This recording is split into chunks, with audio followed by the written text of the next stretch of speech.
Astăzi las lumea în urmă, mă rog să o lăsați și voi.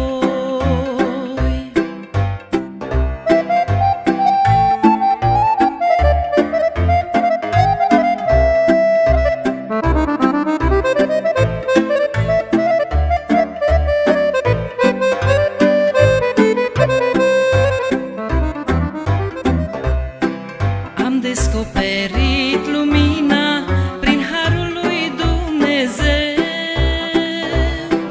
și-mi recunosc toată vina, recunosc păcatul meu.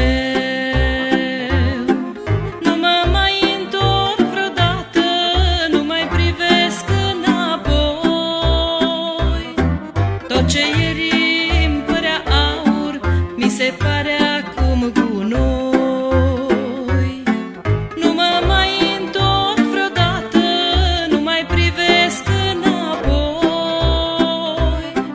Tot ce ieri îmi părea aur, mi se pare acum gunoi.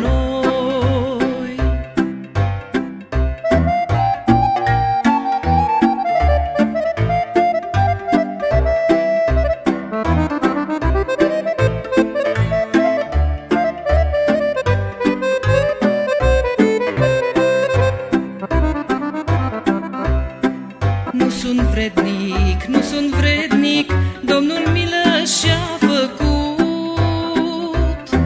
Din slab m-a făcut puternic și mi-a dat credința scurt. Haideți să urâm desfrâul și cursa păcatului. Hai să bem cu toți din râul apei vii a Domnului.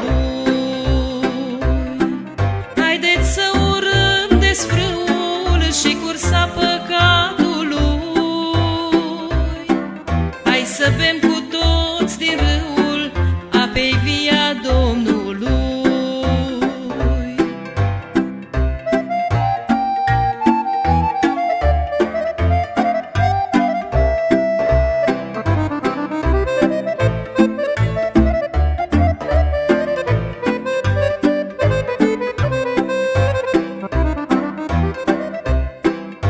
Ispite mincinoase mă înlănțuia cel rău.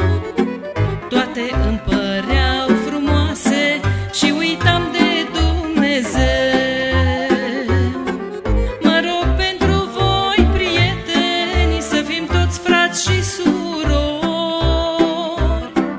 să nu cădeți în ispite, să ieșiți biruitori.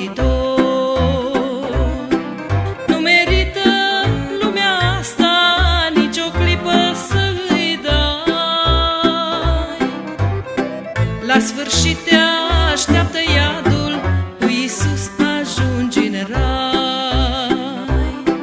Nu merită lumea asta nici o clipă să-i dai.